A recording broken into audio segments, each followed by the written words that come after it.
21st, my office indicted 8 individuals for PCP and fentanyl trafficking as well as conspiracy.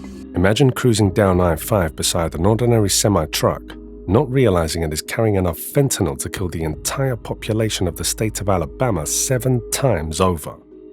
When federal agents finally pulled the trucks over, they uncovered a deadly secret hidden in plain sight that no one saw coming. The morning of September 7, 2025 started just like any other day as traffic started building along Interstate 5 near the Washington-Oregon border. Everything changed when federal agents of a joint DEA-HSI investigation pulled over an ordinary semi-truck for inspection. At first, the agents saw nothing that warranted additional search protocols. However, on a deeper search, they were shocked to find roughly 269 pounds of fentanyl originated from the Sinaloa cartel. To put that into perspective, that is enough fentanyl that could result in the deaths of every individual in the cities of San Antonio, Phoenix, San Diego, and Jacksonville combined. The discovery instantly shifted the case from routine enforcement to a matter of national security, making this one of the biggest narcotics hauls in the history of the United States. Among the convoys of commercial trucks was a white semi-trailer driven by Isabel Veriel Zapion, a 44-year-old long-haul driver with more than 2 decades of experience. Her truck looked ordinary and blended well with other trucks on the road. To anyone that cared to watch, this truck was just another ordinary piece of America's supply chain, moving as it should. And Zapion was the kind of person you would trust to deliver groceries, construction materials, or retail stock across state lines. But all this was a full cover. For the federal agents, this arrest seemed like jumping down a rabbit hole, as it raised more uncomfortable questions than answers. Was Zapion merely a courier caught in the wrong job, or part of something far larger? Could a driver who seemed so ordinary have knowingly carried one of the deadliest narcotics? Or was she a smokescreen to lead the agents away from the real thing?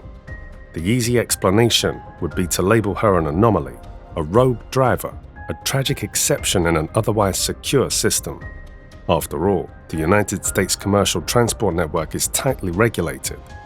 However, the Sinaloa cartel specifically targeted commercial drivers of various nationalities who could blend seamlessly into legitimate transportation networks without raising suspicion. Federal investigators hypothesized that this operation pointed towards something darker. One federal agent stated that this discovery offered a glimpse into a sophisticated network hiding in plain sight, one that was using everyday logistics to traffic death up America's most trusted highway. And what they would discover next upon digging deeper into this bust would shock the entire country. The Department of Justice announced a 37-count indictment against 15 defendants tied to the Sinaloa cartel operation. Many of them faced long prison sentences due to their involvements. Furthermore, additional hundreds of pounds of narcotics were seized, including methamphetamine, fentanyl, cocaine, and heroin. Among these narcotics, multiple pistols and rifles were also confiscated. Agents didn't just bust one network, they intercepted a complete criminal network. They also discovered multiple safe houses and different offices that were part of the supply chain. They went as far as intercepting calls, monitoring other shipments that were believed to be associated with the network, and following money flows. Meanwhile, financial analysts traced shell companies, front corporations, and money laundering patterns backing the cartel's cover.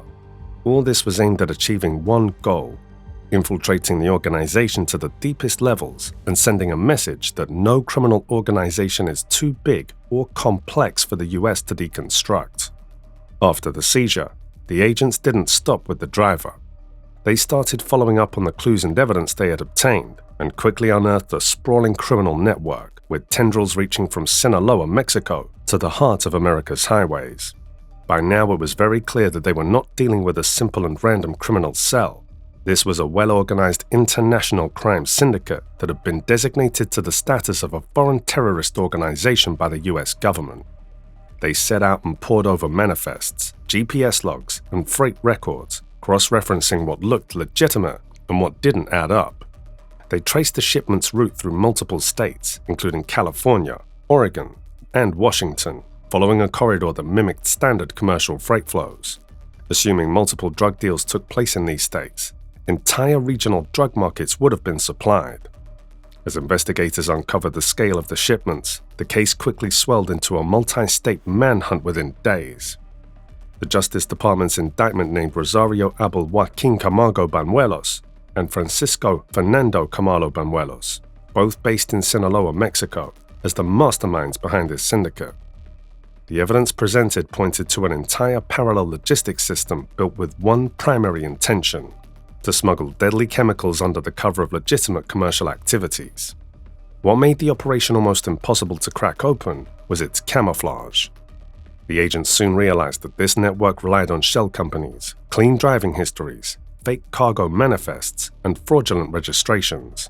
All of these were carefully constructed to withstand inspection and to lead investigators either to a dead end or to the wrong target. Trucks were masked as carrying electronics, textiles, or industrial goods, and the paperwork seemed flawless. Under that veneer, the organization hid compartments where drug caches were transported on busy US highways, right under the noses of federal agents. For years, this operation had been running undetected, operating quietly beneath the surface of legitimate commerce. Only in hindsight can we begin to grasp the true scale of what was happening. Countless pounds of narcotics already distributed into communities across multiple states. The realization raises a chilling question. How deep does this network truly run? The cartel's recruitment methods were equally calculated. They sought drivers who were experienced and trustworthy, or vulnerable. Some were American citizens, which made it almost impossible for them to raise any form of red flag among the agents, while others were foreign nationals. Regardless of the nationalities, these drivers had something in common.